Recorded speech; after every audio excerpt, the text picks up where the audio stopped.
El brazo largo. De Mary E. Wilkins. Primera parte. A partir de las notas escritas por la señorita Sarah Fairbanks, inmediatamente después del veredicto del gran jurado. En el momento de sacar la pluma para escribir, me da la sensación de estar en el estrado. Testificando a mi favor o en mi contra. No tomaré de forma voluntaria el lugar del criminal en el banquillo. No me declararé inocente ni culpable.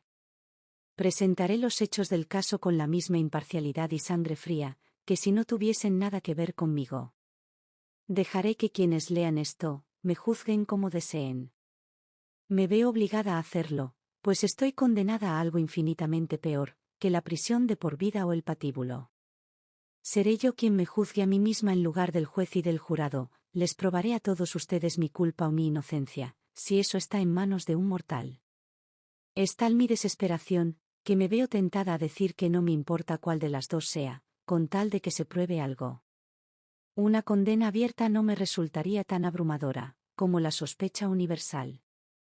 En primer lugar, como he oído que es costumbre hacer en los tribunales, presentaré el caso. Soy Sarah Fairbanks, maestra de escuela rural de 29 años de edad. Mi madre murió cuando yo tenía 23 años. Desde entonces, mientras que yo he estado dando clase en Digby, un primo de mi padre, Rufus Bennett, y su mujer, han vivido con mi padre. Durante las largas vacaciones de verano, regresaban a su pequeña granja de Vermont, y yo me ocupaba de la casa y de mi padre.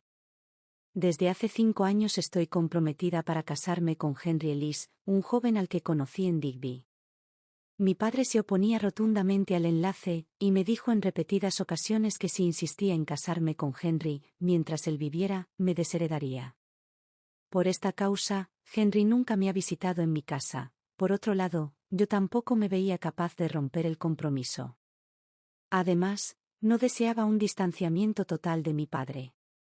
Era un hombre bastante mayor, y yo era el único familiar que le quedaba. Creo que los padres deben honrar a los hijos, al igual que los hijos deben honrar a sus padres, pero había llegado a la siguiente conclusión: en 9 de cada 10 ocasiones, en las que los hijos se casan contra la voluntad de sus padres, aun cuando los padres no tienen fundamentos para oponerse, no resultan matrimonios felices. A veces, sentía que era injusta con Henry, y decidí que, si alguna vez sospechaba que su amor se desviaba hacia otra muchacha, no me interpondría, especialmente dado que me iba haciendo mayor, y por tanto, me parecía, iba perdiendo mi belleza. No hacía mucho había llegado a Digby una bonita joven para enseñar en la escuela del Distrito Sur. Se alojaba en la misma pensión que Henry. Oí que tenía ciertas atenciones con ella, y decidí no interferir. Al mismo tiempo, me parecía que el corazón se me iba a romper. También oí que su familia tenía dinero y que era hija única. Siempre había tenido la impresión de que Henry tendría que casarse con una mujer adinerada, porque él mismo no contaba con ninguna posesión, y no era demasiado fuerte. La escuela había cerrado hacía 5 semanas, y yo volvía a casa para las vacaciones de verano. La noche antes de marcharme, Henry vino a verme, y me exhortó a casarme con él. Yo me negué de nuevo, pero nunca antes había sentido la dureza y crueldad de mi padre como esa noche. Henry dijo que me visitaría durante las vacaciones, y cuando le respondí que no debía venir, se enfadó y dijo: en fin, unas cosas tan estúpidas que no merece la pena repetirlas. Henry tiene un carácter de lo más dulce en realidad, y no le haría daño ni a una mosca. La misma noche de mi regreso a casa, Rufus Bennett y mi padre tuvieron una discusión sobre el azúcar de arce que Rufus producía en la granja de Vermont. Se la vendía a padre, que a su vez le sacaba buen provecho con un agente de Boston. Ese era el negocio de padre. Antes tenía una tienda, pero la había cerrado, y se dedicaba a vender unos cuantos artículos sueltos de los que sacaba cuantiosas ganancias comerciando al por mayor. Solía mandar a buscar mantequilla, huevos y queso a Nueva Hampshire y Vermont. El primo Rufus pensaba que padre no le daba bastantes beneficios del azúcar de arce, y en la discusión padre montó en cólera, y dijo que Rufus le había sisado en el peso. Al oír aquello Rufus dejó escapar una maldición y agarró a padre por la garganta. La mujer de Rufus gritó: no lo hagas. Vas a matarlo. Me acerqué a Rufus y le sujeté el brazo. Rufus Bennet, suelta a mi padre. Exclamé. Pero los ojos de Rufus me devolvieron una mirada de perturbado, y no los soltó. Entonces, me dirigí al cajón del escritorio, en el que padre guardaba una pistola. Desde que desvalijaron algunas casas del pueblo, saqué la pistola, cogí de nuevo a Rufus y le apoyé el cañón contra la frente. «O sueltas a mi padre o disparo», exclamé. Entonces Rufus soltó a su presa y mi padre cayó como un leño. Tenía el rostro amoratado. La esposa de Rufus y yo estuvimos largo rato atendiéndolo, para conseguir que volviese en sí. «Rufus Bennet», dije, «ve al pozo y trae una jarra de agua». Fue a buscarla, pero cuando padre revivió y se levantó, Rufus le echó una mirada que seguía dejando sentir su furia. «Todavía no he acabado contigo, Martín Fairbanks, por muy viejo que seas», gritó, y se fue a la habitación exterior. Acostamos pronto a mi padre. Dormía en la alcoba que había en la planta baja, al salir de la sala de estar. Rufus y su mujer ocupaban la que daba al norte, y yo la que daba al sur. Aquella noche dejé la puerta abierta, y no pegué ojo. Me quedé escuchando, no se movió nadie en toda la noche. Rufus y su mujer se levantaron muy pronto por la mañana, y antes de las 9, pusieron rumbo a Vermont. Tenían un día de viaje por delante, llegarían a casa sobre las 9 de la noche. La mujer de Rufus se despidió de padre entre lágrimas, mientras Rufus bajaba el baúl, pero Rufus no se acercó ni a padre ni a mí. No desayunó, incluso su espalda me dio mala espina, al verlo salir por el patio. Ese mismo día, sobre las 7 de la tarde, después del té, lavé los platos y los coloqué, luego salí a la puerta norte, donde estaba sentado padre, y me acomodé en el escalón más bajo. Corría una brisa fresca, había sido un día muy caluroso. «Quiero saber si ese tal Ellis ha ido a verte últimamente», dijo padre de inmediato. «No mucho», respondí. «¿Fue a verte la última noche que estuviste allí?», preguntó padre. «Sí, señor», dije, «vino». «Si vuelves a cruzar aunque solo sea una palabra con ese individuo mientras yo viva, te echaré de la casa como a un perro, por muy hija mía que seas», amenazó. Luego soltó una maldición y puso a Dios por testigo. «No te atrevas a hablar con ese hombre mientras yo viva». No dije ni una palabra, me limité a quedarme allí sentada, mirándolo. Padre se puso lívido y se echó hacia atrás, llevándose las manos a la garganta, por donde Rufus lo había agarrado.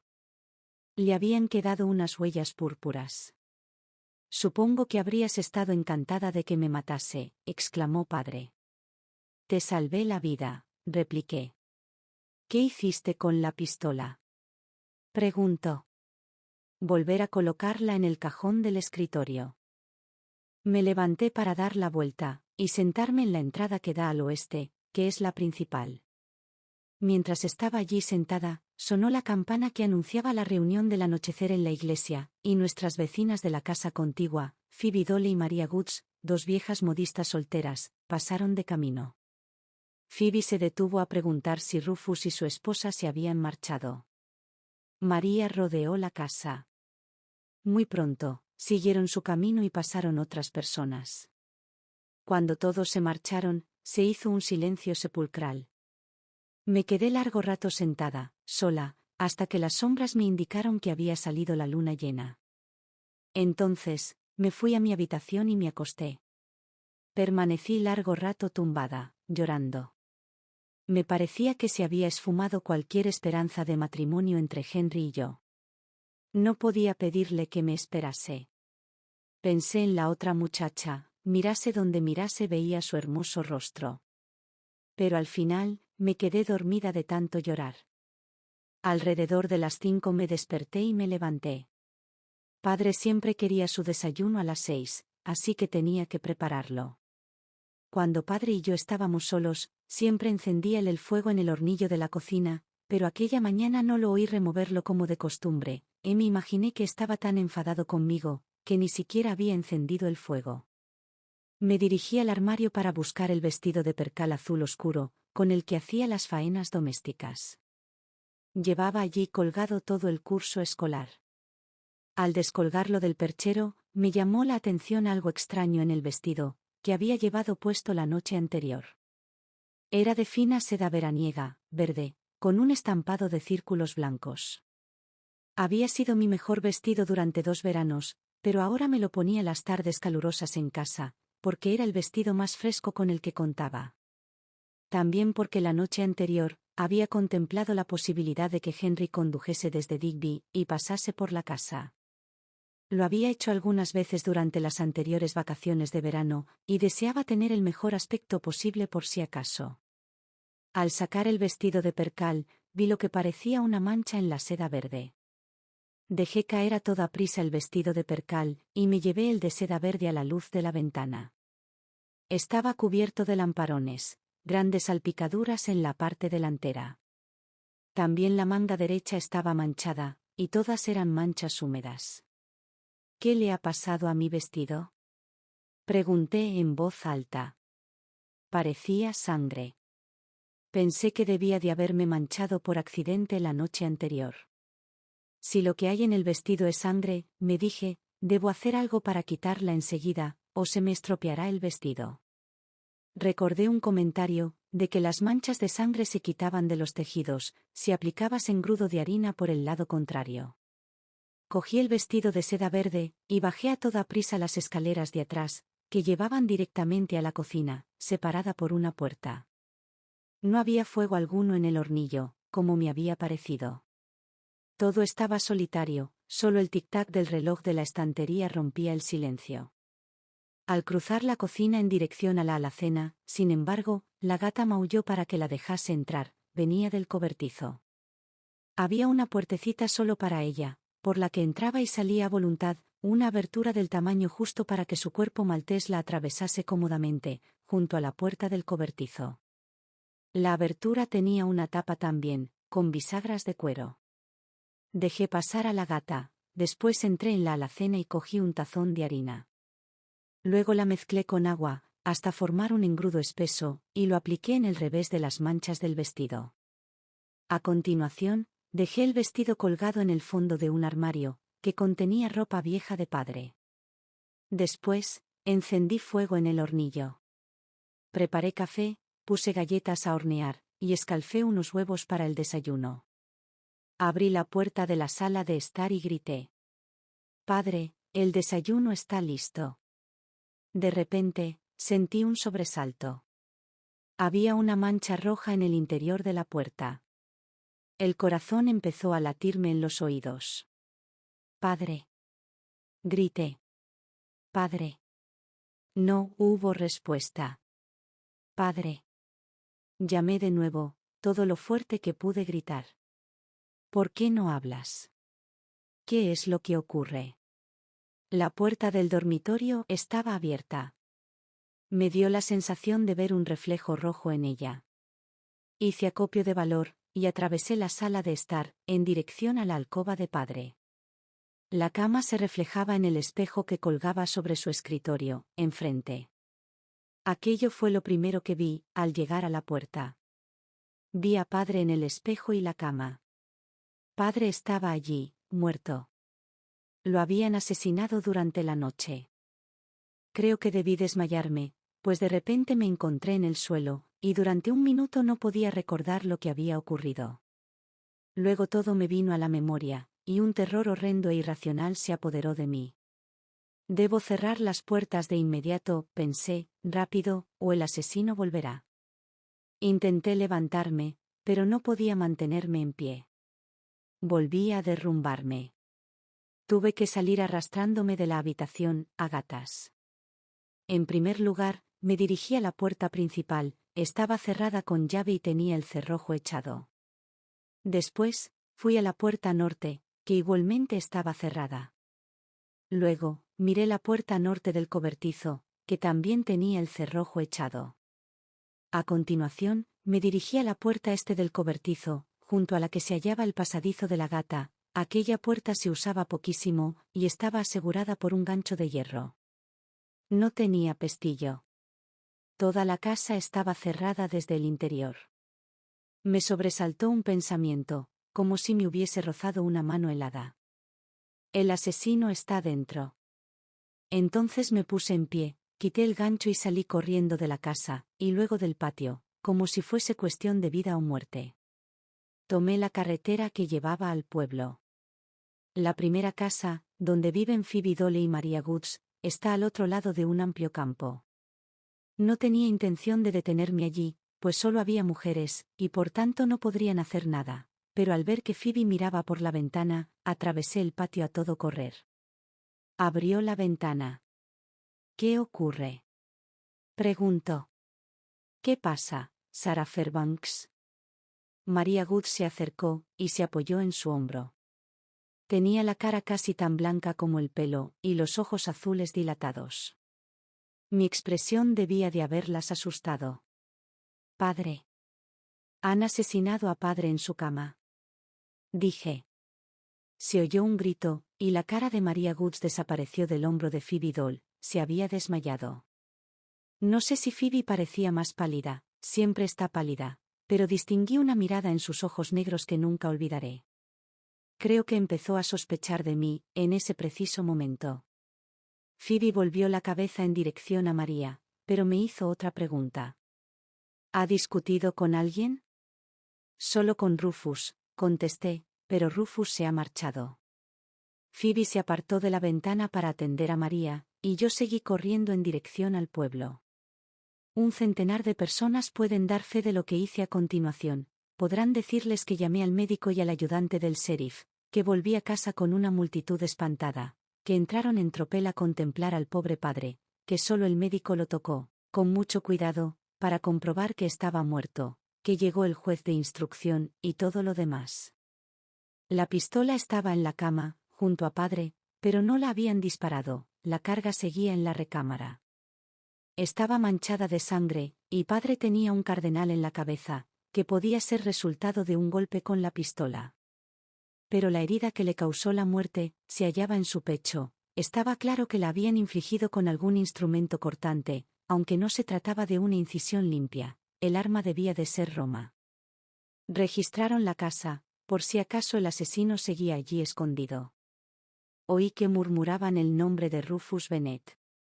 Todo el mundo parecía estar al corriente, de que habían discutido la noche anterior. No entendía cómo, si yo solo se lo había contado a Phoebe Dole, que no había tenido tiempo de difundir la noticia, y estaba segura de que nadie más lo había mencionado. Miraron en el armario, en el que colgaba mi vestido de seda verde, y lo apartaron para asegurarse de que nadie se ocultaba detrás, pero no advirtieron nada raro en él. En el armario reinaba la oscuridad, y además, no buscaban todavía nada por el estilo. Todas aquellas personas, el ayudante del sheriff, y después el sheriff y 2 oficiales forasteros, a los que habían telegrafiado, y los vecinos, habían elegido al sospechoso, se trataba de Rufus Bennett. Todos creían que había regresado para matar a mi padre. Acomodaban todos los hechos a dicha creencia. Lo imaginaron cometiendo el crimen, con un destornillador largo y fino, que había tomado prestado de un vecino, y no había devuelto. Imaginaron que las huellas que seguían en la garganta de mi padre, correspondían a las huellas rojas de la puerta de la sala de estar. Se imaginaron que, seguramente, había vuelto a la casa y entrado por la puerta este del cobertizo, mientras padre y yo estábamos sentados en las escaleras, la noche anterior, que se había escondido, quizá en el mismo armario en el que colgaba mi vestido, para salir más tarde a matar a mi padre, y escapar después. No les extrañó que les dijese que todas las puertas estaban cerradas con cerrojo aquella mañana. Ellos mismos encontraron todas las ventanas cerradas, excepto unas cuantas que estaban abiertas por el calor, incluso estas últimas, estaban levantadas solo hasta la altura del bastidor, y aseguradas con varillas, de modo que no pudiesen levantarse más. Padre tomaba muchas precauciones a la hora de cerrar la casa, pues a veces guardaba considerables sumas de dinero. Los oficiales observaron todas aquellas dificultades, pero de algún modo las acomodaron a su teoría, y de inmediato, enviaron a 2 ayudantes del sheriff a detener a Rufus. Todavía no habían comenzado a sospechar de mí, y mis movimientos no estaban sujetos a la más mínima vigilancia. Los vecinos eran de lo más amable, y hacían todo lo posible para ayudarme, y desembarazarme de los últimos preparativos, que en este caso eran mucho más tristes de lo habitual. Se llevó a cabo una investigación para determinar las causas de la muerte, durante la cual conté todo lo que sabía, a excepción de las manchas de sangre en mi vestido. Ni siquiera sabía por qué lo había ocultado. Entonces, no tenía la impresión de poder haber cometido el crimen, y no soportaba la idea de acusarme a mí misma, si era inocente. Dos de las vecinas, la señora Holmes y la señora Adams, permanecieron conmigo todo el día. Hacia la noche, cuando ya no había mucha gente en casa, entraron en la sala de las visitas y la arreglaron para el funeral, mientras yo me quedaba en la cocina, sola. Allí, sentada junto a la ventana, pensé en mi vestido de seda verde, y me pregunté si habrían salido las manchas. Me dirigí al armario, y saqué el vestido. Los puntos y los churretes casi habían desaparecido. Llevé el vestido al cobertizo, y rasqué el engrudo de harina, que estaba casi seco, lo limpié con un cepillo, eché el engrudo al hornillo, subí el vestido a mi armario, y lo colgué en su sitio. Las vecinas se quedaron toda la noche conmigo. A las 3 en punto de la tarde del día siguiente, que era jueves, me acerqué a la casa de Phoebe Dole, a llevarle el vestido negro que me pondría en el funeral. Las vecinas me habían convencido para que hiciese arreglar mi vestido de seda negro, y lo adornase con crespón. Encontré solo a María Goods en casa. Cuando me vio, soltó un gritito y se echó a llorar. Tenía aspecto de haber estado horas llorando. Sus ojos azules parecían inyectados en sangre. Phoebe ha ido a casa de la señora Whitney, a probarle su vestido, dijo entre sollozos. Quiero arreglar un poco mi vestido negro, expliqué. Volverá, pronto, respondió María. Coloqué el vestido en el sofá, y me senté. Nadie consultaba nunca a María sobre un vestido. Cosía bien, pero quien lo planificaba todo era Phoebe. María Good siguió sollozando como una criatura, con su pañuelo empapado sobre la cara, sacudiendo los hombros. En cuanto a mí, me sentía como una piedra, no podía llorar. Lo sabía. Murmuró tragando saliva. Lo sabía. Se lo dije a Phoebe. Ya sabía yo lo que iba a pasar. Lo sabía. Al oír aquello, me puse en pie. ¿A qué se refiere? Inquirí. Cuando llegó Phoebe, el martes por la noche, y dijo que había oído la discusión entre tu padre y Rufus Bennet, ya sabía lo que iba a pasar, dijo boqueando. Yo sabía que tenía un temperamento terrible. ¿Phoebe Dole sabía el martes por la noche que padre y Rufus Bennet habían discutido? Pregunté. Sí, respondió María Goods. ¿Cómo lo sabía? Atajó por vuestro patio, para ir a casa de la señora Ormsby, a llevarle el vestido marrón de alpaca. Luego volvió a casa y me lo contó, los había oído. ¿Se lo ha mencionado usted a alguien, aparte de a mí? María dijo que no sabía, a lo mejor sí lo había hecho. Entonces, recordó haber oído a la propia Phoebe, hablando del tema con Harriet Sargent, cuando vino a probarse un vestido. Quedaba claro, por qué todo el mundo lo sabía. No dije nada más, pero me pareció extraño que Phoebe Dole me hubiese preguntado si padre había discutido con alguien, cuando lo sabía desde el principio. Phoebe llegó poco más tarde. Me probé el vestido, y ella se puso a planificar las modificaciones y los adornos. No hice sugerencia alguna. Me daba igual lo que hiciese, pero aunque no fuese así, no habría importado. Phoebe siempre hace las cosas a su manera. Todas las mujeres del pueblo se hallan de algún modo a merced de Phoebe Dole. Las prendas son pruebas visibles de la fuerza de su voluntad. Mientras acortaba el vestido negro de seda, por las costuras de los hombros, Phoebe Dole dijo: Sara, te hiciste un vestido de seda verde en Digby, hace 3 veranos, ¿no? Sí, respondí. Bueno, ¿y por qué no lo tiñes de negro? Sugirió. La seda fina se tiñe bastante bien. Así tendrías un buen vestido. Apenas respondí, y entonces se ofreció a teñirlo por mí. Tenía una receta que usaba con gran éxito. Le agradecí un gesto tan considerado, pero no me pronuncié sobre si aceptaba o no la oferta. No podía pensar en nada, que no fuese el terrible aprieto en el que me encontraba. Yo me acerco a cogerlo, mañana por la mañana, dijo Phoebe. Le di las gracias. Pensé en las manchas, y después mi mente pareció centrarse de nuevo en otro asunto. Durante todo ese tiempo, María Goods no había cesado de sollozar. Finalmente, Phoebe se giró hacia ella con impaciencia. Si no eres capaz de tranquilizarte, será mejor que vayas arriba, María, le recriminó. Vas a poner enferma a Sara. Mírala. No se deja llevar, por muchos motivos que tenga. Yo también tengo motivos, exclamó entonces María, y después, con un patético chillido, añadió, vaya que sí tengo. María Goods, sal de la habitación. Dijo Phoebe. Su brusquedad me hizo dar un bote, a pesar de estar medio mareada. María se levantó sin decir palabra, y salió de la habitación, casi doblada en dos por los compulsivos sollozos. Le ha afectado muchísimo la muerte de tu padre, explicó Phoebe con calma, mientras seguía con los arreglos. Está nerviosísima. A veces tengo que ser brusca con ella, por su propio bien. Yo asentí.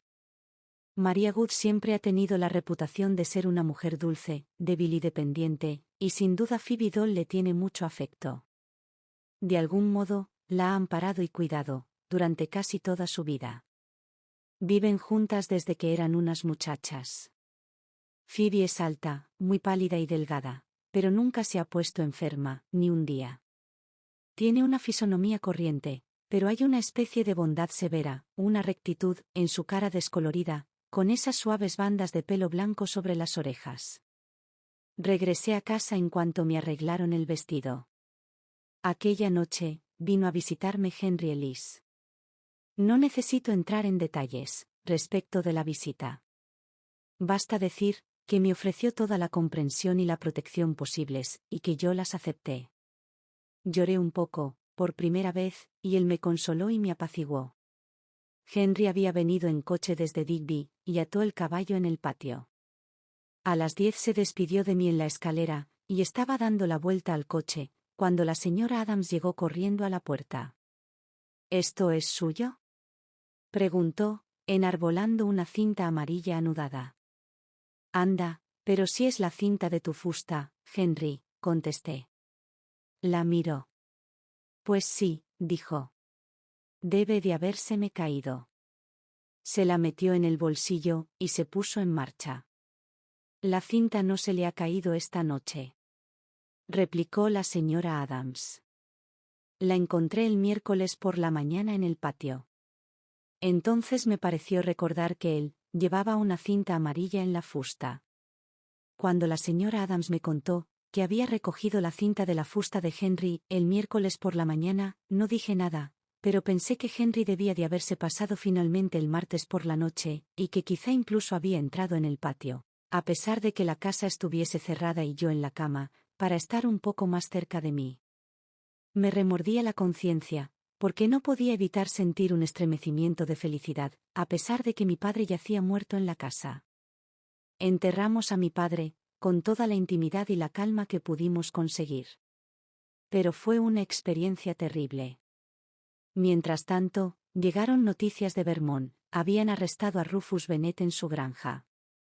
Se mostró perfectamente dispuesto a volver con los agentes, y de hecho, no tuvo ningún problema para demostrar que estaba en su casa, en Vermont, cuando se cometió el asesinato. Varios testigos dieron fe de que había salido del estado, mucho antes de que mi padre y yo nos sentásemos juntos en las escaleras aquella noche, y de que fue directo a su casa, con toda la velocidad con que el tren y la diligencia pudieron llevarlo. El destornillador, con el que se suponía que se había cometido el crimen, lo encontró el vecino a quien se lo había pedido prestado, en un cajón de la cómoda de su mujer. Rufus lo había devuelto, y ella lo había usado para colocar un cuelgacuadros en su habitación. Bennett fue absuelto y regresó a Vermont. Luego, la señora Adams comunicó que había hallado la cinta amarilla de la fusta de Henry Ellis, que fue arrestado, ya que contaba con un móvil para borrar a mi padre de la faz de la tierra. Todo el mundo sabía que mi padre se oponía a nuestro matrimonio, y se sospechó que Henry tenía el ojo puesto también en su dinero. De hecho, se descubrió que mi padre tenía más dinero de lo que yo misma pensaba. Henry reconoció que había pasado por el patio aquella noche, y que al regresar, echó de menos la cinta de su fusta, pero uno de los mozos de cuadra de las caballerizas de Digby, donde dejó el caballo y el coche, declaró que había encontrado la cinta amarilla entre los vehículos, aquel martes por la noche, antes de que Henry volviese de su paseo. Resultaba evidente que había dos cintas amarillas, por tanto, y la del mozo de cuadra, parecía encajar mejor con el mango de la fusta de Henry. Además, el examen post-mortem desveló casi el minuto exacto de la muerte, y el testimonio del mozo de cuadra, respecto a la hora de regreso de Henry, y la velocidad de su caballo, despejaron las sospechas que recaían sobre él. Pues, si la opinión de los expertos médicos era correcta, Henry había regresado a las caballerizas demasiado pronto, como para haber cometido el asesinato. En cualquier caso, fue absuelto, aunque las sospechas seguían acompañándolo. Ahora, mucha gente cree que es el culpable. Quien no cree que sea él, cree que soy yo, y algunos piensan que éramos cómplices.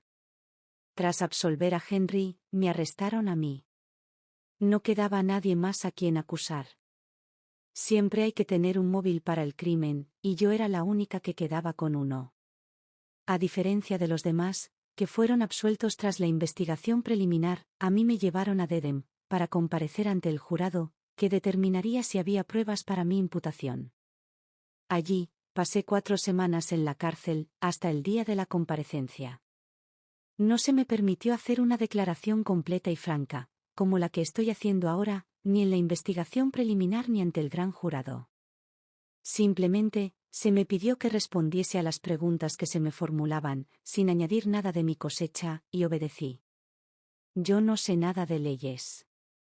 Deseaba actuar del mejor modo posible, con la mayor prudencia, por Henry y por mí. No dije nada sobre el vestido de seda verde. Registraron la casa, hasta el último rincón, en el momento de mi arresto, pero el vestido no se hallaba allí.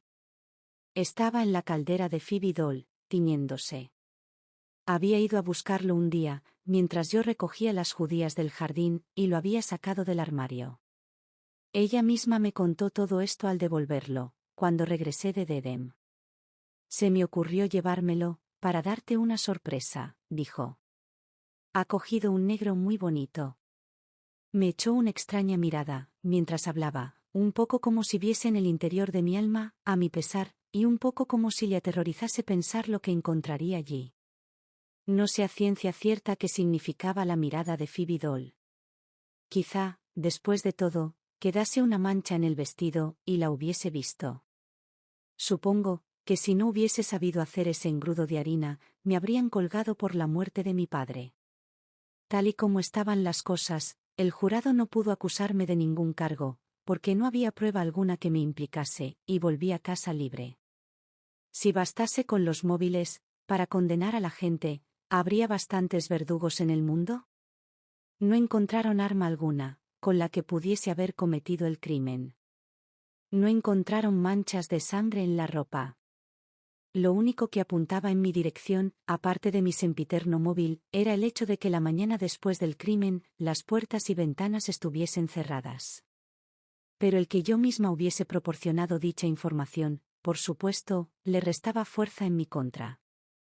Luego, algunos afirmaron que quizá me hubiese confundido, a causa del terror y el nerviosismo, y se propagó la teoría, que contaba con varios defensores, de que el asesino planeaba matarme a mí también, y que había cerrado las puertas, para asegurarse el logro de su objetivo, pero que, en el último momento, no había tenido valor, y me había dejado escapar, antes de huir él mismo. Algunos afirmaban que su intención era obligarme a revelar el escondite del dinero de padre, pero que el coraje lo había abandonado. Padre guardaba una gran suma, escondida en un lugar que solo nosotros conocíamos. Pero no se había buscado dinero, por lo que se veía, no habían tocado ni un cajón de la cómoda, y el reloj de oro de padre, proseguía impertérrito su tic-tac, bajo la almohada, ni siquiera habían abierto su cartera, que estaba en el bolsillo del chaleco. Había un pequeño fajo de billetes enrollado, y algo de cambio. Padre nunca llevaba consigo mucho dinero. Supongo que si se hubiesen llevado la cartera de padre y el reloj, no habrían sospechado de mí en absoluto. Como ya he dicho, me absolvieron por falta de pruebas, y regresé a casa. Libre, es cierto, pero con el horrible peso de la sospecha sobre los hombros. Y eso me lleva al momento presente. Volví ayer por la noche. Esta noche, ha venido a verme Henry Ellis, no volverá, porque le he prohibido que lo haga. Esto es lo que le dije. Sé que eres inocente, y tú sabes que yo soy inocente. Para el resto del mundo, estamos bajo sospecha, yo más que tú, pero ambos estamos bajo sospecha. Si se sabe que estamos juntos, esa sospecha no hará más que aumentar.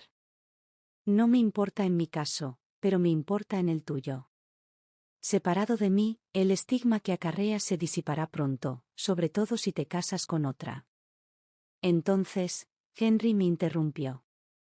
Nunca me casaré con otra, dijo. No pude evitar alegrarme de que lo dijese, pero me mantuve firme. Si conocieses a alguna mujer buena a la que pudieses amar, sería mejor que te casases con ella, dije. Nunca haré algo semejante.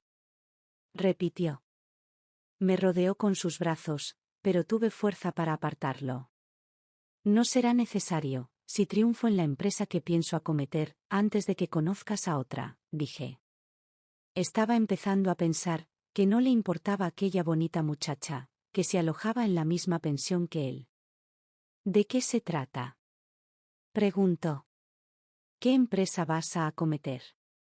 Pienso encontrar al asesino de mi padre, dije. Henry me echó una extraña mirada. Luego, antes de que pudiese detenerlo, me tomó rápidamente en sus brazos, y me besó en la frente. Pongo a Dios por testigo, Sara, de que creo en tu inocencia, murmuró. Y desde ese momento, me siento apoyada, y plenamente segura de que poseo el poder de triunfar en mi empresa. Encontraré al asesino de mi padre. Mañana comenzaré la investigación. Registraré la casa de modo exhaustivo, como no ha hecho todavía agente alguno, con la esperanza de dar con alguna prueba. Me propongo dividir cada habitación en yardas cuadradas, con líneas y con metro, y estudiar cada una de ellas, como si fuese un problema de álgebra. Tengo la teoría de que es imposible que ningún ser humano entre en una casa y cometa un acto de tal naturaleza, sin dejar tras de sí algún resto que, para quien sepa sacarle partido, equivaldría a los valores conocidos en una ecuación algebraica. Cabe la posibilidad de que cuente con algo de ayuda. Henry ha prometido no venir hasta que yo se lo pida, pero va a mandarme a un detective de Boston, uno que conoce. De hecho, es su primo, si no, habría poca esperanza de que pudiésemos garantizar su presencia, aunque le ofreciese un buen precio.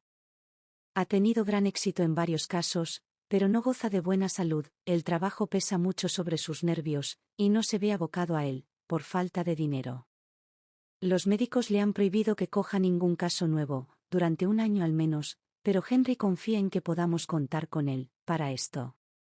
Ahora, apartaré estos asuntos de mi mente, y me iré a la cama. Mañana es miércoles, mi padre llevará 7 semanas muerto. Mañana por la mañana, me pongo manos a la obra. Si está al alcance del poder humano, y me ayuda un poder superior, triunfaré. Segunda parte. A partir de extractos del diario de la señorita Fairbanks. Miércoles por la noche. He decidido registrar cuidadosamente los progresos que hago cada día, al investigar la casa. Hoy, he empezado por la planta baja, es decir, con la habitación menos susceptible de contener alguna prueba, la sala de las visitas. Cogí una tiza y una cinta de medir, y dividí el suelo en yardas cuadradas, luego analicé cada uno de los cuadrados de rodillas. De este modo, no he encontrado literalmente nada en la alfombra, aparte de polvo, pelusa, 2 alfileres blancos de lo más común, y 3 pulgadas de seda azul para coser. Para terminar, cogí la escoba y el recogedor, y barrí el suelo yarda por yarda. Puse lo recogido en una caja de cartón blanca, y lo saqué al patio, para examinarlo a la intensa luz del sol. No había más que polvo, pelusa y 5 pulgadas de hilo de lana marrón, que a todas luces se habrán soltado de un vestido. La seda azul y el hilo de lana son las únicas posibles pruebas que he encontrado hoy, y apenas se merecen ese nombre. Lo más seguro es que la mujer de Rufus pueda explicar su presencia. Le he escrito hoy para preguntarle. No ha venido nadie a la casa en todo el día. Esta tarde he bajado a la tienda para comprar algunas provisiones necesarias, y la gente dejó de hablar cuando yo entré. El dependiente me cogió el dinero como si estuviese envenenado. Jueves por la noche. Hoy he registrado la sala de estar, que da paso a la alcoba de mi padre. He encontrado 2 huellas sanguinolentas en la alfombra, que nadie había visto antes, quizá porque la alfombra es roja y blanca. He usado un microscopio que tenía para el colegio. Las huellas, que quedan cerca de la puerta del dormitorio, y señalan en dirección al salón, son las 2 del pie derecho, una es más intensa que la otra, pero ambas están desvaídas. Es evidente que el pie iba desnudo, o enfundado solo en una media, porque se extienden a lo ancho. Son más anchas que los zapatos de mi padre. Comparé uno con la huella más acentuada. No he encontrado nada más en la sala de estar. Las marcas de sangre en la puerta, que ya se habían observado, siguen allí. No se han limpiado, primero por orden del sheriff, y luego por orden mía. Las manchas son de 2 tipos, una parece producto del roce de una prenda ensangrentada, la otra me da la impresión de que se produjo por el contacto de una mano manchada de sangre, y que luego la limpiaron con un paño. En la puerta que lleva al dormitorio no hay ninguna marca, si las hay, en las que llevan al vestíbulo y al aparador de la porcelana. Este es en realidad un armario de cocina, aunque solo lo uso para los mejores platos y conservas. Viernes por la noche. Hoy, he registrado el aparador. Una de las estanterías, que llega a la altura de los hombros, estaba manchada de sangre. Me dio la impresión de que quizá el asesino se aferrase a ella para no caerse. ¿Se desmayó, tras cometer tan terrible acto? Había unos tarros de gelatina colocados en el estante, y nadie los había tocado. Solo estaba la marca de sangre en el borde del estante. En el suelo del aparador, bajo los estantes, encontré un botón perteneciente a una prenda masculina. Parecía que un pie descuidado lo hubiese enviado allí. Es un botón corriente de metal esmaltado negro, de esos para pantalones. Es evidente que se había desprendido, y lo habían cosido con torpeza, pues tenía una buena cantidad de vasto hilo blanco colgando. El botón debía de pertenecer a un hombre soltero, o a uno casado con una holgazana. Si se había cosido con hilo blanco un botón negro, es probable que se hubiese cosido otro. Quizá me equivoque, pero considero que el botón es una prueba. El aparador estaba como los chorros del oro, de hecho, lo había limpiado la mujer de Rufus el día antes de irse. No podía habérseles caído allí, ni a mi padre ni a Rufus, y no habían tenido ocasión de acudir a aquel armario. El botón se le había caído al asesino. Tengo una caja de cartón blanco, en la que he escrito, pruebas. He puesto el botón en ella. Esta tarde ha venido Phoebe Dole. Es muy amable. Le ha cambiado el corte al vestido de seda teñido, y me lo ha arreglado. Los chasquidos de esas grandes tijeras en los oídos, me ponen nerviosa. No me apetecía detenerme a pensar en ropa. Espero no haber parecido desagradecida, pues es la única persona, aparte de Henry, que me ha tratado como antes de que esto ocurriese. Phoebe me preguntó qué me tenía tan ocupada, y le respondí, estoy buscando al asesino de mi padre. Me preguntó si había encontrado alguna prueba, y le respondí, eso creo. Para entonces, ya había encontrado el botón, pero no lo mencioné. Dijo que María no se encontraba muy bien. Me fijé en que miraba las manchas de las puertas, y le expliqué que no las había limpiado, porque pensaba que podían ayudar a encontrar al asesino. Miró con atención las de la puerta de la entrada, las que más se ven, y dijo que no entendía cómo podrían ayudar, pues no eran huellas digitales. Además, pensaba, seguro que me ponían nerviosa. No estoy para nada nerviosa, respondí. Sábado. Hoy, he dado con algo que no entiendo. Me he dedicado al dormitorio, en el que mi padre encontró su espantoso fin. Por supuesto, se han eliminado algunas de las pruebas más flagrantes. La cama está limpia, y la alfombra se ha lavado, pero el horror sigue presente en la habitación. parece embrujada por el espíritu del asesinato. Al principio, pensé que no podría entrar, pero hice en ella un extraño descubrimiento. Mi padre, a pesar de no llevar encima mucho dinero, tenía la costumbre de guardar sumas considerables en casa, pues el banco más cercano se halla a 10 millas. Sin embargo, era precavido, tenía un escondrijo que no le había revelado a nadie más que a mí. Tenía una mesita en el dormitorio, cerca del extremo de la cama. Por debajo, pegada a su superficie, había asegurado una gran cartera de cuero, en la que guardaba todo el dinero sobrante. Recuerdo cómo le centellearon los ojos cuando me la enseñó. La mente común piensa que las cosas están dentro de algo, o encima de algo, dijo mi padre. No contemplan la posibilidad de superar la gravedad y lo predecible. Al registrar el dormitorio de mi padre, me vino a la mente esa frase suya, y su peculiar sistema de esconder cosas. Entonces realicé mi descubrimiento. He argumentado que en este tipo de investigaciones, no hay que buscar solo huellas escondidas del criminal, sino todo lo que por alguna razón se ha ocultado. Alguien podría tener un móvil, que guardara relación con algún objeto, que mi propio padre hubiese escondido, algo de su historia pasada. El dinero de la cartera que había bajo la mesa, unos $500, ya no estaba allí, lo habíamos ingresado en el banco.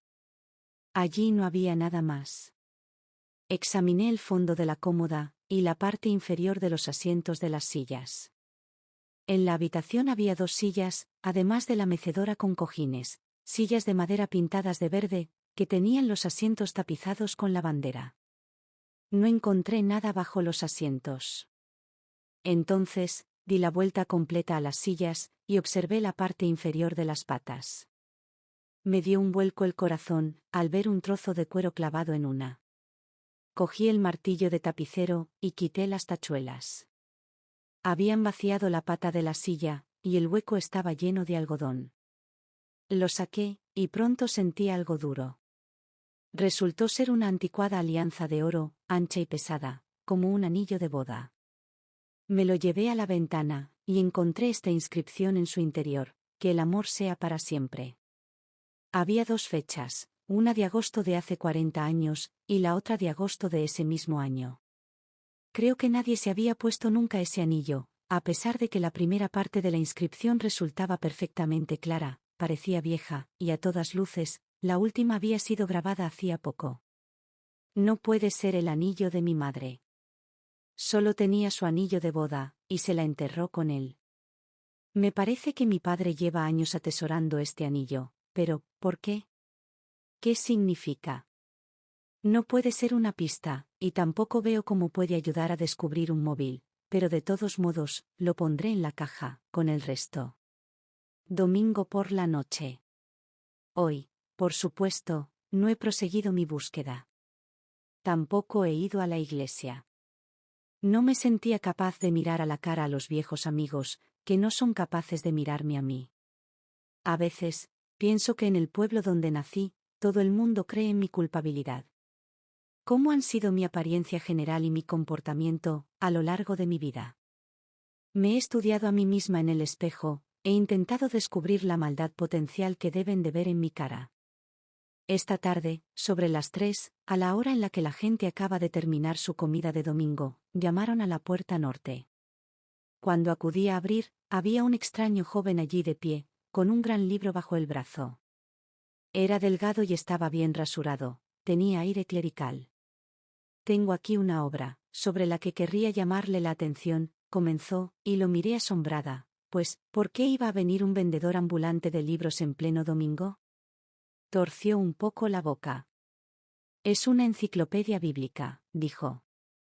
No creo que me interese comprarla, respondí. Tengo entendido que es usted Sarah Fairbanks, ¿no?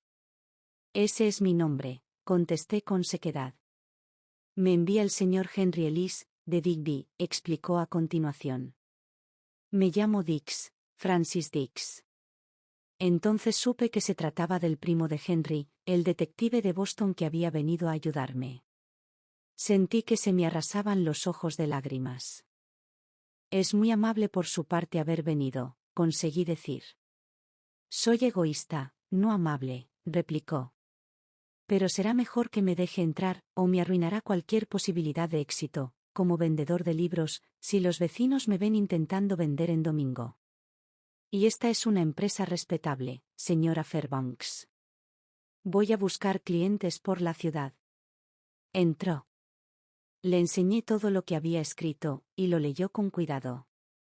Cuando hubo terminado, se sentó inmóvil durante un rato, con una mueca peculiar y meditativa en el rostro. Vamos a desentrañar este asunto en 3 días, como máximo, acabó por decir, con el rostro súbitamente despejado y los ojos relampagueantes. Yo había planeado unos 3 años, quizá, dije yo. Le digo yo que lo solucionaremos en 3 días, repitió. ¿Dónde puedo alojarme, mientras busco clientes para este libro tan notable e interesante que llevo bajo el brazo? No puedo quedarme aquí, por supuesto, y no hay hotel. ¿Cree que las 2 modistas de al lado, Phoebe Dall y la otra, me acogerían? Contesté que nunca habían tenido inquilinos.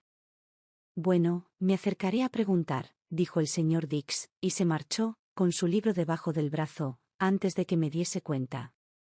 Nunca en mi vida he visto a nadie actuar, con la extraña y sigilosa velocidad, con la que actúa este hombre. ¿Puede demostrar mi inocencia en 3 días? Debió de conseguir alojamiento en casa de Phoebe Dall, pues lo vi pasar con ella, camino de la iglesia aquella noche. Estoy segura de que se acercará por aquí, mañana por la mañana temprano. Lunes por la noche. Ha venido el detective, como yo esperaba. Me levanté en cuanto despuntó el sol, y lo vi atravesando los campos salpicados de rocío, con su enciclopedia debajo del brazo. Se había escabullido por la puerta trasera de Phoebe Dall. Me pidió que sacara la pistola de mi padre, entonces, me conminó a que saliese con él, al patio trasero. Ahora, dispárela, dijo, lanzándome la pistola a las manos. Como ya he dicho antes, la carga seguía en la recámara. Voy a alarmar a todo el vecindario, objeté. Dispárela, ordenó. Lo intenté, apreté el gatillo con todas mis fuerzas. No soy capaz, dije. Y es usted una mujer razonablemente fuerte, ¿no? Dijo el señor Dix. Respondí que eso tenía entendido. Con la cantidad de comentarios que había oído sobre la fuerza de mis pobres brazos de mujer, y su habilidad para asestar el golpe con el arma del crimen. El señor Dix tomó en sus manos la pistola, y apretó un poco el gatillo. Podría disparar, dijo, pero no lo haré. Alarmaría a todo el vecindario. Pero estos son más pruebas en mi contra, expliqué desesperada. El asesino intentó disparar la pistola y fracasó. Son más pruebas en contra del asesino, dijo el señor Dix. Entramos en la casa, donde examinó mi caja de pistas, lenta y cuidadosamente. Tras observar el anillo, preguntó si había algún joyero en el pueblo, y dije que no. Le conté que mi padre, muy a menudo, viajaba por negocios a Acton, a 10 millas de distancia. Examinó con cuidado el botón, que había encontrado en el armario, y luego me pidió que le mostrase el guardarropa de mi padre. No tardamos mucho en hacerlo. Aparte del traje con que enterramos a mi padre, había otro completo en el armario de su alcoba. También había 2 abrigos, una vieja levita, un par de pantalones de paño y 2 chalecos negros. El señor Dix examinó todos los botones, no faltaba ninguno. Aún quedaba otro traje viejo, en el armario junto a la cocina. Lo examinamos también, y no faltaba ningún botón. ¿En qué trabajó su padre, el día antes de morir? Preguntó él, entonces.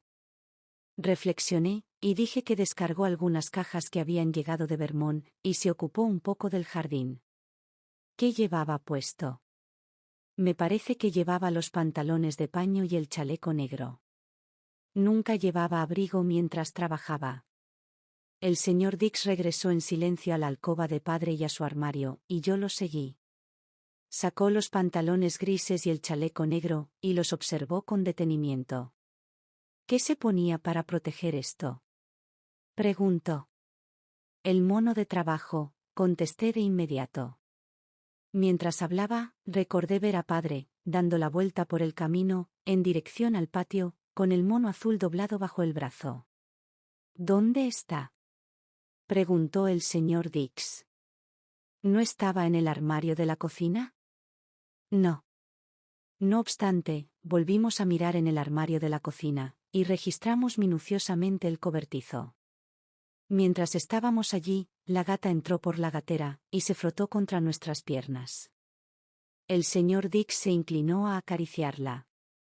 Después, se dirigió a toda prisa a la puerta, junto a la que se hallaba la gatera, quitó el gancho y salió. Fui tras él, pero me hizo retroceder. Ninguna de las ventanas de mi anfitriona mira hacia acá, dijo, pero podría venir hasta la puerta trasera. Lo observé. Pasó con lentitud junto al serpenteante caminito, que surcaba la parte trasera de nuestra casa, y se extendía débilmente por los campos de pasto, hasta la parte trasera de la casa de Phoebe Dole. Se detuvo, registró un arbusto de mosqueta, siguió hasta un antiguo pozo, y se detuvo allí. El pozo llevaba muchos años seco, y estaba atascado, a causa de las piedras y de la basura. Estaba cubierto por unas tablas, y una o dos piedras grandes, que las mantenían en su sitio. El señor Dix, dirigiendo la mirada hacia la puerta trasera de Phoebe Dole, se arrodilló, retiró las piedras y las tablas, y miró dentro del pozo. Se estiró sobre el bocal, y metió la mano. Hizo muchos esfuerzos, luego se incorporó, y se acercó a mí, para pedirme que le llevase un paraguas de mango ganchudo, o algún objeto susceptible de engancharse en una prenda de ropa. Llevé mi paraguas, cuyo mango de plata formaba un gancho perfecto. Se dirigió de nuevo al pozo, se arrodilló, metió el paraguas, y sacó con bastante facilidad lo que había pescado. Luego, lo llevó hacia mí.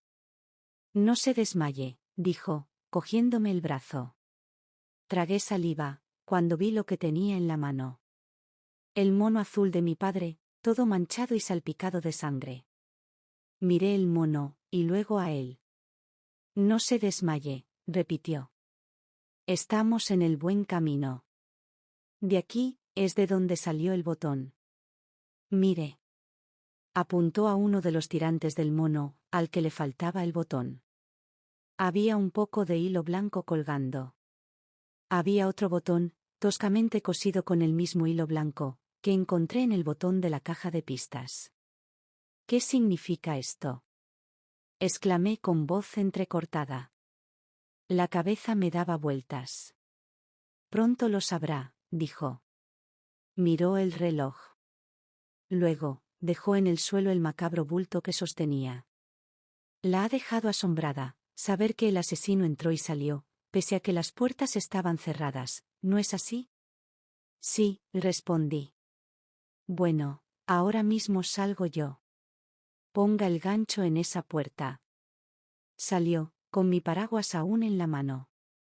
Puse el gancho de la puerta. Y al momento, vi que la tapa de la gatera se levantaba, y su mano y su brazo asomaban por ella. Dobló el brazo hacia arriba, en dirección al gancho, pero le faltaban aún varios centímetros para llegar a él. Entonces, retiró el brazo y metió el paraguas de mango plateado. Con él, llegaba cómodamente al gancho de la puerta. Luego, volvió a engancharlo. Eso ya no fue tan fácil. Tuvo que maniobrar un buen rato. Al final lo logró, volvió a quitar el gancho y entró. Así lo hizo. Dije. No, no fue así, replicó. Ningún ser humano que acabase de cometer un crimen, tendría la paciencia suficiente, para asegurar la puerta tras él. Por favor, deje el brazo colgando en su costado. Obedecí. Miró mi brazo, luego el suyo. ¿No tendrá una cinta de medir?, preguntó. Cogí una de la cesta de labores. Se midió el brazo, luego midió el mío, y después la distancia desde la gatera al gancho. Le encomiendo 2 tareas a usted, para hoy y mañana, dijo. Voy a venir muy poco por aquí. Busque todas las cartas antiguas de su padre, y léalas. Busque, además, a un hombre o una mujer de esta ciudad, cuyo brazo mide 6 pulgadas más que el suyo. Ahora debo irme a casa, o a mi anfitriona le entrará curiosidad. Atravesó la casa en dirección a la puerta principal, miró en todos los sentidos para asegurarse de que nadie lo observaba, cruzó el patio en 3 zancadas, y de repente, estaba caminando por la calle, muy circunspecto, con su enciclopedia bajo el brazo. Me hice una taza de café, y luego seguí sus instrucciones.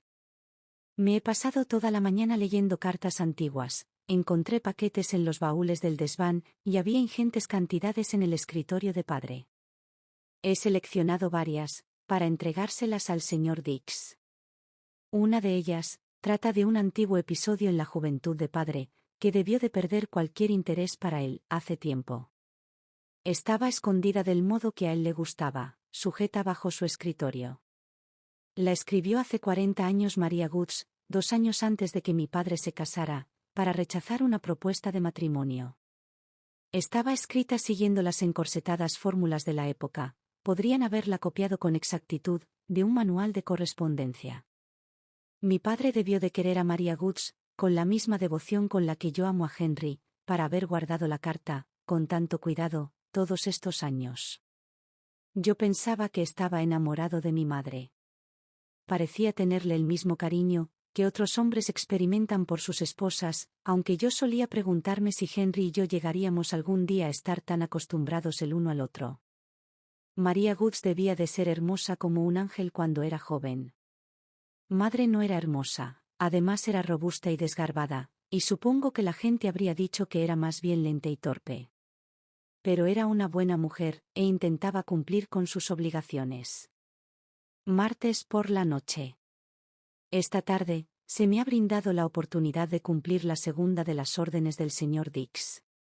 Me parecía que la mejor manera de comparar la longitud media de los brazos, era acudir a la iglesia.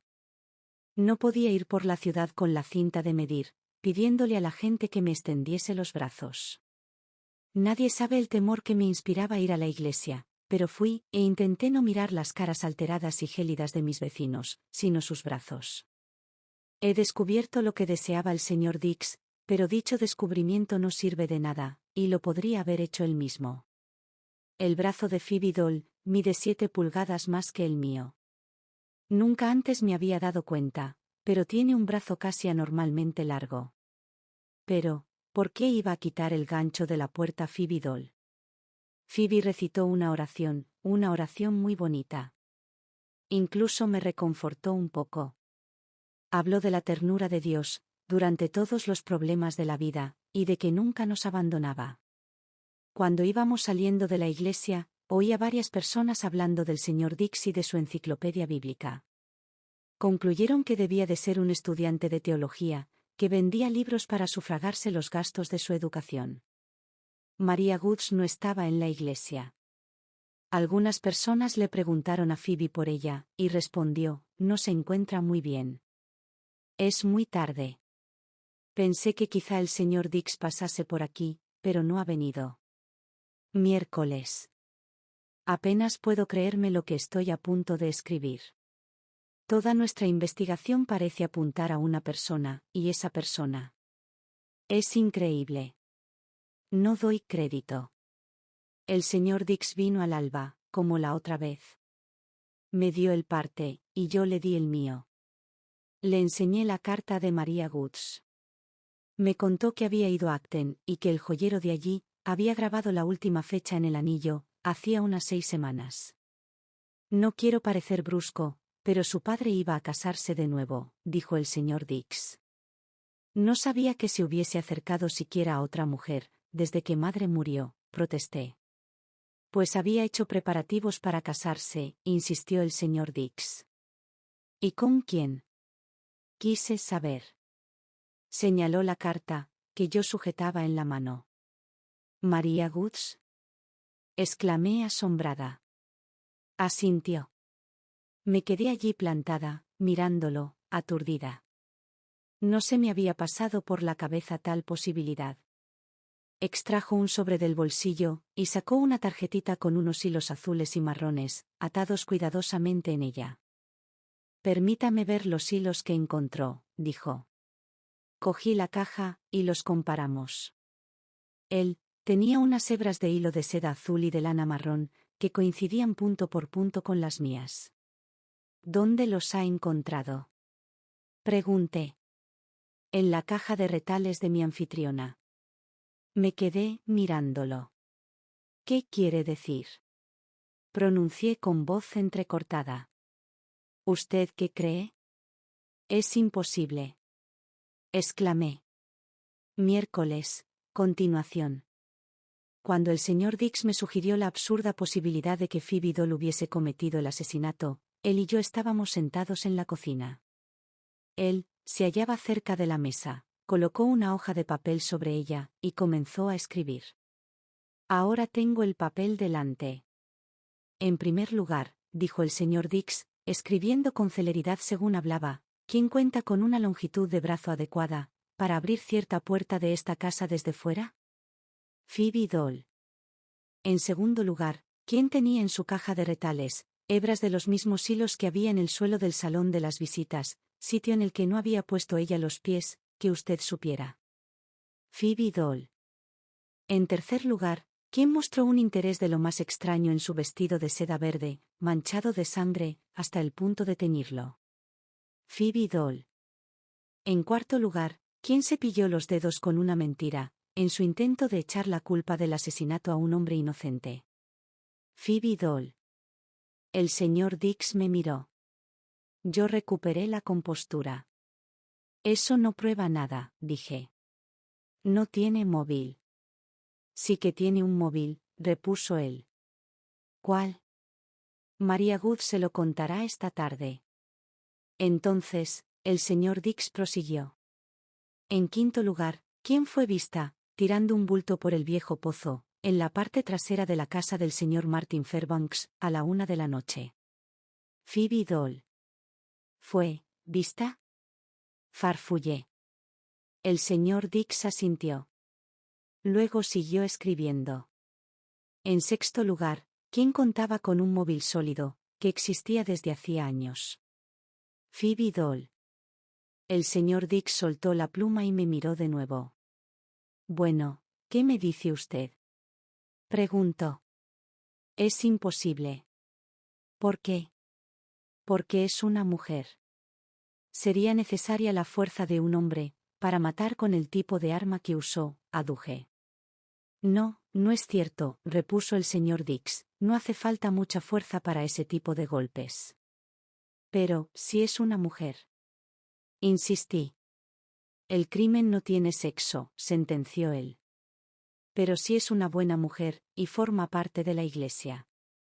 La oí recitar ayer por la tarde. No es propio de ella.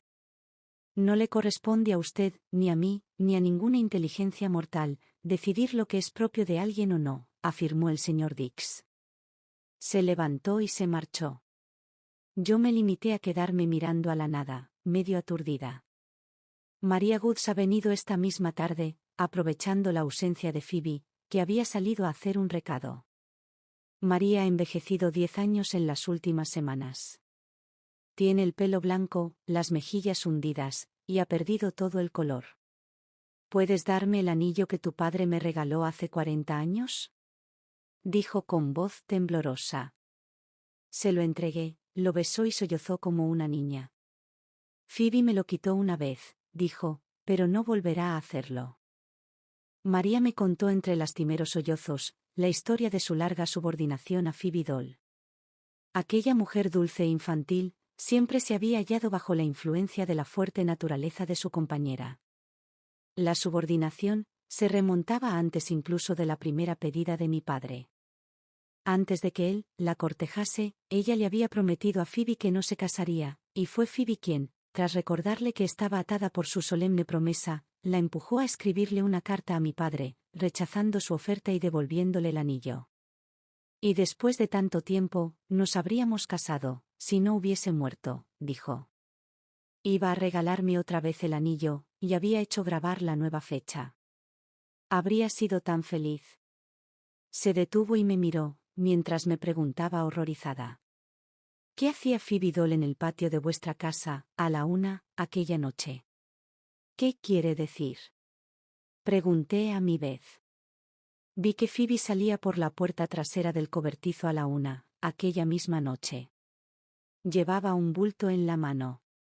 Siguió el camino hasta la altura del viejo pozo, después se inclinó, parecía estar manipulando algo. Cuando se incorporó, no llevaba el bulto. Yo observaba por la puerta trasera. Me había parecido oírla salir un rato antes, así que bajé, y me encontré la puerta abierta. Entré rápidamente, y subí a mi dormitorio, cuando puso rumbo a casa por el campo. Poco después la oí entrar, y luego oí el ruido de la bomba de agua. Durmió abajo, luego se fue a su dormitorio. ¿Qué estaba haciendo en vuestro patio aquella noche? Tendrá usted que preguntárselo, respondí. Sentí que se me helaba la sangre. Me da miedo, gimió María Goods. Se comporta de un modo extrañísimo últimamente. Ojalá ese vendedor de libros se quedase más tiempo en casa. María Goods se marchó 1 hora más tarde. Le di una cinta, y ahora lleva el anillo de mi pobre padre, oculto en su pecho marchito. De veras que no puedo creerme lo que está ocurriendo. Jueves. Todo ha terminado, Phoebe Dole ha confesado. No sé con exactitud cómo lo ha conseguido el señor Dix, cómo la ha acusado del crimen. Después de desayunar, los vi atravesando los campos. Phoebe iba primero, avanzaba a zancadas rápidas, como un hombre. La seguían el señor Dix y la pobre enamorada de mi padre, que iba trastabillando detrás, con un pañuelo en los ojos. Nada más verlos, sonó la campana de la puerta principal, y allí me encontré a varias personas, a la cabeza de las cuales se hallaba el sheriff. Se amontonaron en el salón, mientras Phoebe Dole entraba a toda prisa, con el señor Dix y María Goods. «Yo lo hice», exclamó Phoebe Dole dirigiéndose a mí. «Me han descubierto, y he decidido confesar. Me enteré de que María se iba a casar con tu padre. Ya los detuve una vez. Esta vez, sabía que no podría hacerlo si no lo mataba. Lleva más de 40 años, viviendo conmigo en esa casa. Hay otros lazos tan fuertes como el del matrimonio, e igual de sagrados. ¿Qué derecho tenía él a arrebatármela y a destrozar mi hogar? Oí a tu padre y a Rufus Bennett discutiendo. Pensé que la gente le echaría la culpa a él. Lo planeé todo. Había visto al gato meterse por la gatera, sabía que la puerta del cobertizo tenía un gancho, sabía lo largo que tengo el brazo, y pensé que podría quitarlo. Me colé poco después de medianoche. Rodeé toda la casa, para asegurarme de que no había nadie despierto. En el patio delantero, me acordé de que llevaba las tijeras atadas al cinturón con una cinta, y las desaté. Pensé que me había metido la cinta en el bolsillo, era una cinta amarilla, pero supongo que no fue así, porque después la encontraron, y pensaron que era de la fusta del joven Henry Ellis. Llegué hasta la puerta del cobertizo, le quité el gancho y entré. La luna daba luz suficiente. Saqué el mono de tu padre del armario de la cocina, sabía que lo guardaba allí. Atravesé la sala de estar hasta llegar a la sala de las visitas. Allí me quité el vestido y los faldones para ponerme el mono. Me coloqué un pañuelo sobre la cara, dejando solo los ojos al descubierto. Luego, entré de puntillas en la sala de estar, y me quité los zapatos para entrar en su dormitorio. Tu padre estaba profundamente dormido, era una noche tan calurosa que se había quitado la sábana, y tenía el pecho desnudo. Lo primero que vi, fue la pistola en la mesilla de noche, junto a su cama. Supongo que él, después de todo, sí temía que Rufus Bennett volviese. De repente, pensé que sería mejor dispararle.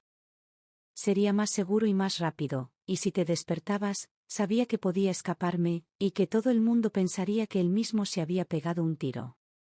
Cogí la pistola, y se la puse contra la cabeza. Nunca había disparado, pero sabía cómo se hacía. Apreté el gatillo, pero no funcionaba. Tu padre se movió un poco, yo me volví loca de horror, y le golpeé en la cabeza con la pistola. Abrió los ojos y gritó. Entonces solté la pistola, y cogí esto, explicó Phoebe Dole, señalando a las grandes tijeras, que colgaban de su cintura, porque tengo bastante fuerza en las muñecas. Solo le asesté 2 golpes, en el corazón. Luego, regresé a la sala de estar. Me pareció oír un ruido en la cocina, para entonces estaba aterrorizada, y me metí en la alacena.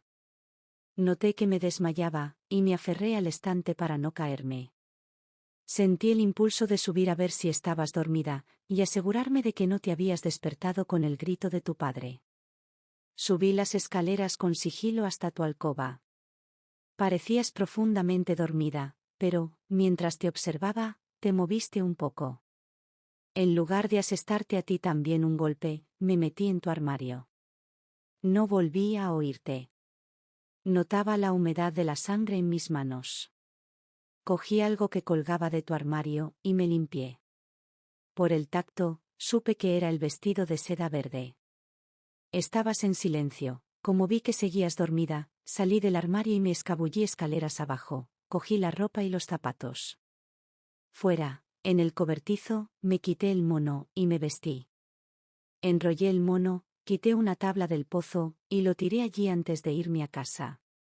Pensé que si lo encontraban, no constituiría una prueba en mi contra.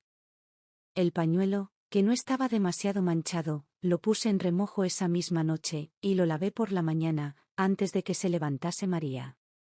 Aquella noche, me lavé las manos y los brazos con cuidado, y también limpié las tijeras. Esperaba que acusaran a Rufus Bennet de asesinato, y quizá que lo colgasen. Estaba preparada para eso, pero no me gustaba la idea de arrojar sospechas sobre ti, al haberte manchado el vestido.